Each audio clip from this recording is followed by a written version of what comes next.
歐國杯冠軍，身價超過10億歐元嘅奪冠大熱門西班牙，喺第一場分組賽竟然被世界排名第67，人口只有50萬嘅，仲少過香港嘅佛得角，以0-0逼和，爆咗個大冷。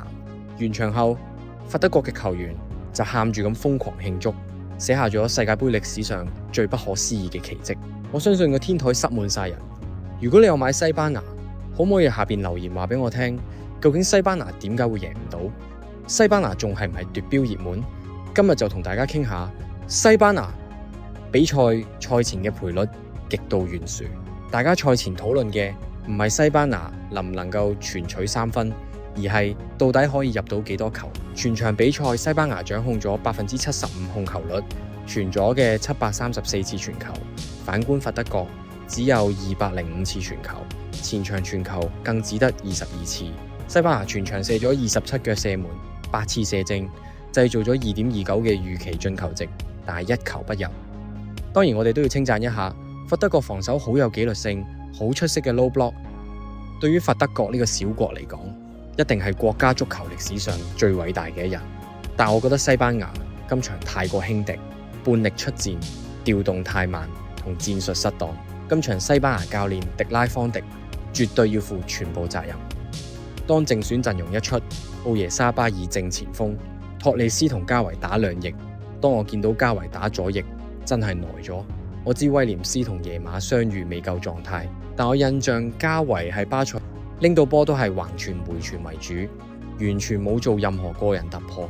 其實後備都有踢水晶宮嘅賓奴，想俾班正選休息，我明白嘅。覺得佛得角易食啊嘛，但係都要用翻啱嘅球員踢翻啱嘅位，戰況係一面倒啊。不過西班牙喺外圍得個猜字，節奏慢，極度老鼠拉龜，去到39分鐘先有第一球射門。奧耶沙巴爾係我眼中並唔係一個正前鋒，佢身形比較單薄，唔係一個稱職嘅支點球員。上半場已經唔對路檔啦，嗰時睇到買咗3球4球入球大嘅朋友，都已經問候緊西班牙全家嘅老母，要求快啲出耶馬。點知教練去等到70分鐘先換耶馬。換咗耶馬之後，西班牙進攻明顯好咗好多，有邊路爆破，球隊終於有球員肯突破，進攻速度明顯快咗好多。87分鐘再換多隻翼威廉斯，角球就差咗好多，就係1球入唔到。佛得角龍門和先下上晒身，一戰成名。今場波嘅失利係咪代表其實西班牙實力被高估呢？第一場爆冷贏唔到佛得角，一定有好多輿論抨擊。雖然我覺得法國係頭號奪標熱門，但係我依然對西班牙嘅奪冠前景係樂觀嘅。只要教練迪拉方迪做出一啲調整，我相信西班牙會打返好表現。第一，西班牙嘅進攻哲學係唔可以冇咗耶馬同威廉斯嘅。西班牙之所以可以贏到歐國杯嘅關鍵就係佢兩位。贏歐國杯嗰年，西班牙踢出嘅戰術風格，俾我嘅感覺就係踢得好唔西班牙，唔會盲目追求高控球率，必要時間以速度制勝。因為兩位球員啱啱先傷好，今場唔敢冒險，用佢兩位打正選。可以睇到西班牙兩邊進攻即刻便秘。耶馬雖然未回復到100%狀態，但佢喺短短20分鐘入面就完成咗5次成功突破。呢個突破次數居然比場上任何一個踢足90分鐘嘅球員都要多。佢一落場即刻吸引咗佛得角2到3位防守球員包夾。當佢哋兩位達到正選要求，嚟緊嘅分組賽，只要佢哋身體應付到，將佢哋兩位擺翻入正選陣容，只有佢哋喺兩邊拉開球場嘅闊度，西班牙嘅傳控先至有威脅，就會為其他中路球員創造出前插上嘅空間。今場西班牙嘅進攻問題自然會解決到。第二，今屆西班牙中後場陣容依然好勁，但唯獨前鋒人選真係差啲。今年摩拉達表現差，所以冇選佢。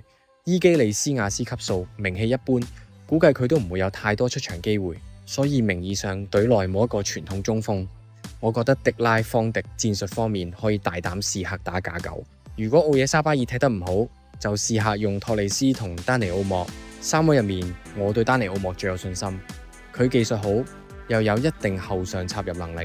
如果佢表現唔好，再換速度較快嘅托利斯又得。如果好似今場咁破唔到密集，就用伊基利斯亞斯屈下頭錘都得。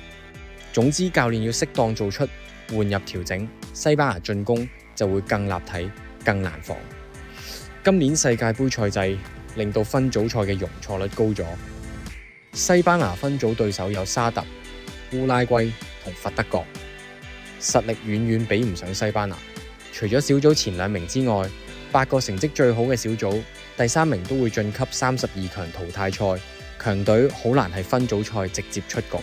加上沙特對烏拉圭同樣握手言和，小組4支球隊都係得1分，同一起跑線，一場和波根本唔會影響到西班牙嘅晉級資格，反而更早嘅滑鐵盧令到西班牙球員更加警惕自己，及時吸取今場和波嘅教訓，係接下嚟分組賽連贏2場首名晉級。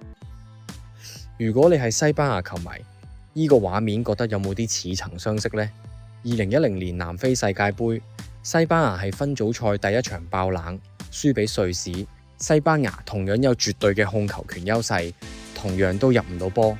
當年爆冷輸俾瑞士之後，西班牙好快調整返好狀態，戰術打法更加務實成熟，最後贏到國家史上第1個世界盃。你可能會講16年前嘅事，太遠唔好再提啦。咁我哋就講上屆世界盃冠軍阿根廷。上屆阿根廷第1場分組賽事爆冷，輸俾沙地。我仲記得當年好多人都喺度笑阿根廷廢，叫美斯提前返屋企。結果大家都知，最後阿根廷贏咗當年嘅世界盃冠軍，美斯都係呢一年正式登基做球王。所以今場西班牙踢得差係事實，佛得角踢得好，贏咗全世界嘅尊重。但我依然對西班牙嘅前景非常樂觀。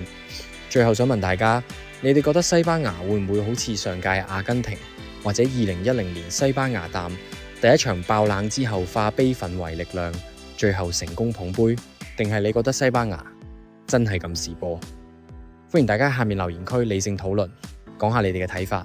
如果中意呢條片嘅朋友，可以俾 like、share 同 subscribe channel。我哋下一條片再見。